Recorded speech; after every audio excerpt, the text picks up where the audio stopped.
recording. Yep. What up, world? Oh, you're not editing? Yeah, I'm gonna edit it. Okay, well, I can say whatever I want to say. You sure can. Yeah, fuzzies. We ain't Jay-Z. We don't do one takes. Go ahead. You don't know. I could do it one take. They call me one take shawty. That's not how it works. And I never take one take. I'm just gonna say hello. Hello, this is Nicole and my husband Desmond. Y'all know me as Freckle Planner. And I am here to talk about our fertility journey. So I just wanted to start this off because we're at the very beginning and talk through what we've done so far, where we're at, and where we're going. And take you along with us. Yes. It's important to share. I think it's really important to, I talk with my hands. It's really important to be vulnerable with information. And I know that I have watched videos that were very difficult for people to make, but it was helpful for me to hear the information that's not widely shared. So also another reason I found this to be really important to share and to be able to document our journey. So I guess, I don't know, start from the beginning. In June, we will have been married for 7 years. 7 years. And for us, we knew we wanted kids, but what we said when we got married was that we were going to wait for 5 years, which in the back of our head, I don't think we really wanted. Looking back, that's a really long time. So I think that was just the young us. Yeah, I was only 22 when we got married, though. But, I mean, looking back at it, I mean, we were able to spend a lot of time with each other, do a lot of things, but I guess in hindsight, now it's just kind of seems a little long. It does. And it's interesting because we said we wanted to wait 5 years, but I think in the back of our heads, we knew we probably weren't going to wait that long because literally the day we got married was the day I stopped taking birth control. And I didn't know that. What you did? You better not. Are you for real? No, I was just joking. You play too much. Got me out here looking like I'm trying to trap you. Continue. What would life be without a little laugh? Whatever. So, back to what I was saying. The day that we got married was the day I just stopped taking birth control. And I did that because I was told that it was going to take time for birth control to get out of your system. Like, I had been taking it for like 7 years or something like that. So I was told it's going to take a while to get out of your system. You should stop taking it like a year or two before you're ready to start trying. So I stopped taking it, and then we weren't trying at all at first. And when you say trying to the people, what does that mean? Is it tracking, like the seriousness, or just what? Yeah, like I wasn't tracking anything. Nothing. I wasn't doing anything extra. We're just going with the flow type of.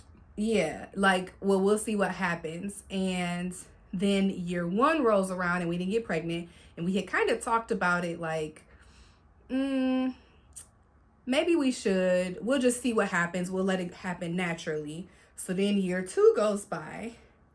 Year 3 goes by. And then we're like, well, we're not going to like actually try. Well, no, did we try for a little bit? We did, but then we kind of felt like we didn't want it to be forced or something. Was that like what, year 3? Like 3 or 4. Yeah. And then my husband decided to go back to school and get his master's degree. And then while he was getting his master's, he talked me into going back and finishing my bachelor's. So while we were doing that, we were both working full time, going to school full time.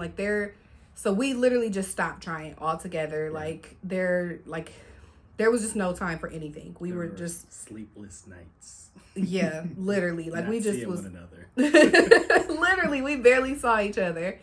And then, what year did you get your master's? 2017? That sounds about right. 2017, No, I take that back. It was spring of 2018 because I graduated with my bachelor's in December of 2018. I know, right? I wish it went that fast when we was in school. Right. So when that was done, then we just, I think, needed a break.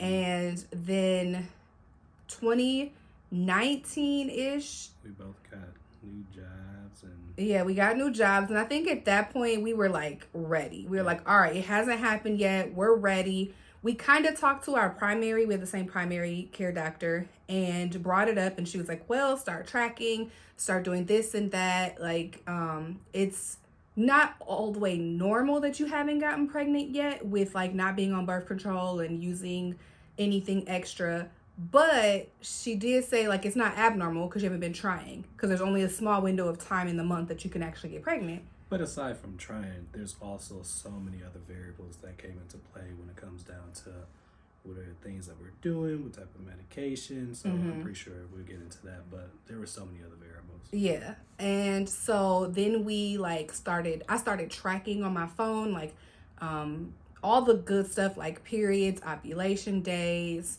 like cervical mucus, all of that. And then it still didn't happen. And then I think at that point, Des was like, all right, I'm ready. Like, and I think because I think we initially, without getting our medical provider involved, I think we went to go see, well, at least I did, went to go see a specialist. oh yeah. And then at that point, we were just like, okay, do we take the next steps? We still kind of pumped the brakes because we didn't, want to rush through everything. So yeah. And when he went to see the specialist, he just had a sperm analysis and they were like, oh, everything's fine. So then we were just like, well, we knew everything was fine on his end.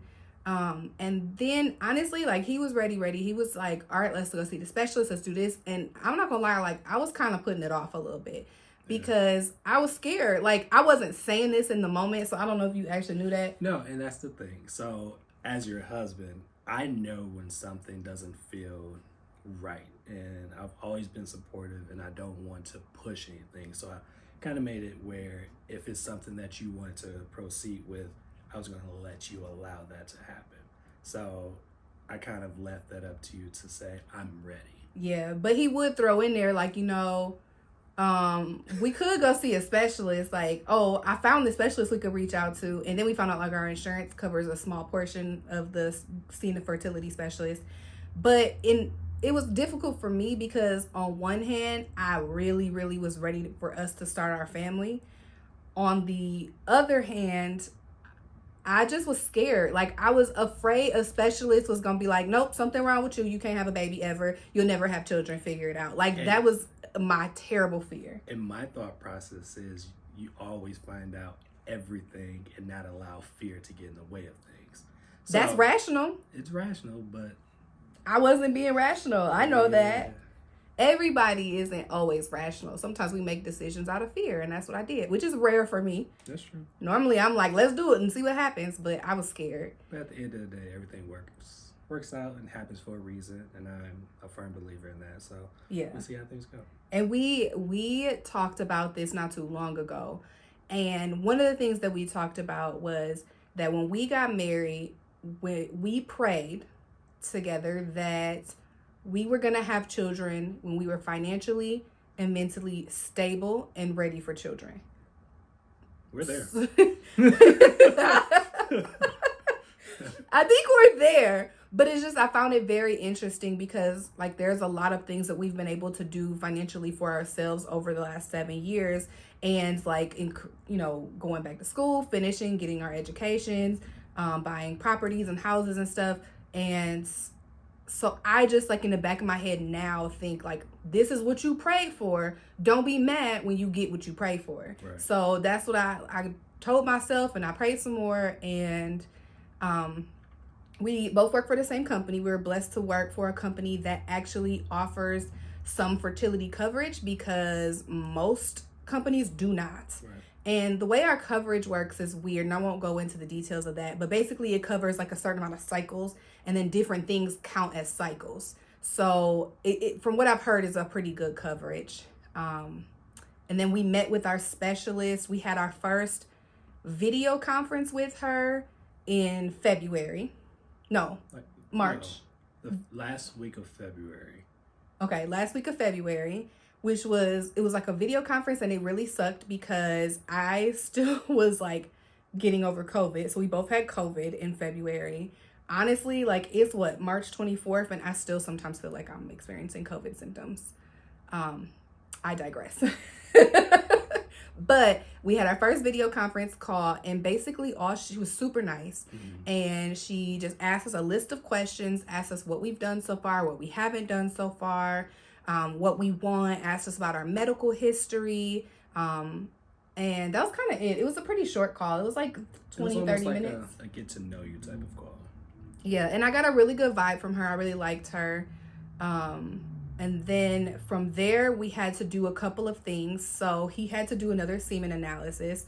And then I had to do some ultrasounds and some blood work. Oh, and he had to do blood work too, which his blood work was fine. My first ultrasound. So first of all, the craziest part about it is they always tell you arrive ready to pee. Which is hard to do, especially if you have a morning or a mid-afternoon appointment. Like, we drink coffee in the morning, water, whatever. It was hard. It's hard. And I got a weak bladder. And also, I've been working from home for the last year and a half, like a year. I haven't had to hold it in a year. I've never went anywhere where I've had to hold it. I gotta go to the bathroom. I walk 3 steps to go to the bathroom. And so, the first appointment, I drank a bunch of water. And then I had to pee. And I was like, okay, my appointment now isn't at that point for like 45 minutes. So Des was like, just go pee. You can drink some more water. It'll be fine. So I go pee. And then I still don't have to pee on the way there. So I bring a Gatorade just in case. And I'm like down in this Gatorade. We get there and I have to pee. So that's good, right? I get my urine sample out of the way. I do my blood work. My blood pressure is high. And the woman was like, is your blood pressure normally high? And I was like, I've literally never had high blood pressure before. And she's like, well, are you nervous? And I was like, yeah. Absolutely. Does anybody come to these appointments not nervous? Like, whatever, that was fine. And then they did my first ultrasound, which was weird. They didn't prepare me for what kind of ultrasound it was. The first one or the second one? Both. Okay. Because I thought the first one was more so like a normal. No. Oh. I wasn't there.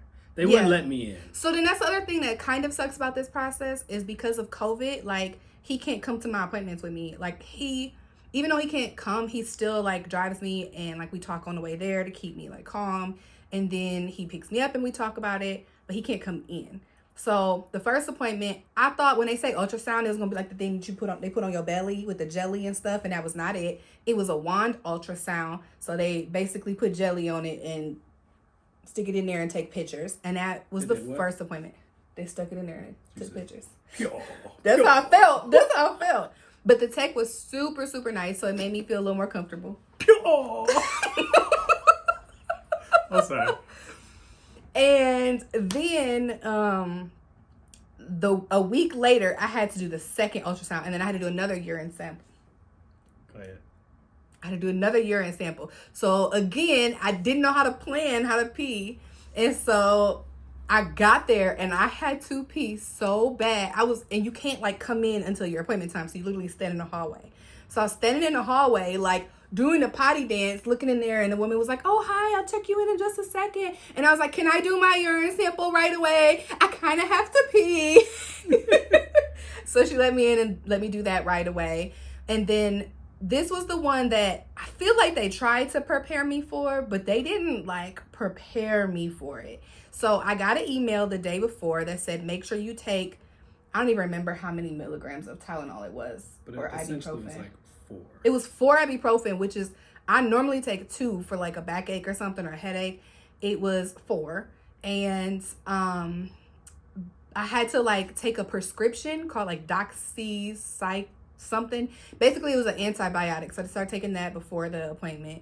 And then they did the same wand ultrasound, but they also, it was a saline. The second one was a saline ultrasound. So basically, they stick a catheter in there and squeeze saline, and then they take pictures to make sure that you, like, your ovaries are there and your fallopian tubes are like open and that things can get to where they need to go. So it was very uncomfortable. She's a champ, though. Yeah. And I like cramped and spotted for almost a week after that appointment. When they told you. Well, yeah. So they told me I could spot for up to 2 or 3 days and I might cramp for 2 or 3 days. I spotted for like a day and a half, 2 days. And then I cramped for literally like 5 days. It was pretty bad. it wasn't bad, but it was like I cramped. And then basically they tell you the results to that appointment right away, which is nice. And the only other thing that we're really waiting on. Wait, did you get all of your results back? Well, she didn't go over the actual exam. So they told you essentially what they seen, but she said that the doctor would actually go over everything with us in detail. Right, but when she did my ultrasound, I got all the results to that right away. Basically, the results of the ultrasound were, for the saline ultrasound, were, are your fallopian tubes open and can things get to where they need to go freely? Or do you have like polyps or something like that are blocking it, or like your a tube closed off or something? So I got those results right away. Okay. And then that was my last appointment, which was a week and a half ago. We're still waiting on, and my vitamin D was kind of low. So I'm taking vitamin D.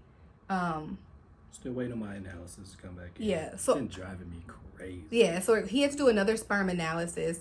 And so we're going to go. I think that they just not sending it to you. I think they have it and they're just like waiting to go over it. Which is that's weird because I have my lab results. So if you have everything the else, blood stuff. But true. like, I'm sure there's a lot they need to explain with the other stuff. That's true. So we're waiting on those. And so our appointment that's basically all we've done so far. And then our appointment tomorrow morning is another like Zoom meeting. And it's essentially to talk over all the stuff that we've done so far and then what the next steps are. Mm-hmm. From the research I've done, I believe that the next steps would be like a Clomid, which is like an ovulation increaser. But I'm not sure if that's where she's going to go right away. I mean, the good thing is like so far physically there isn't much that has been like a preventer. There's another piece to this I forgot to mention too. What's that? So I feel like this is really important to mention because it was a huge deterrent for me. And I that's why I feel like I need to mention it, and I want to rewind to go back to it.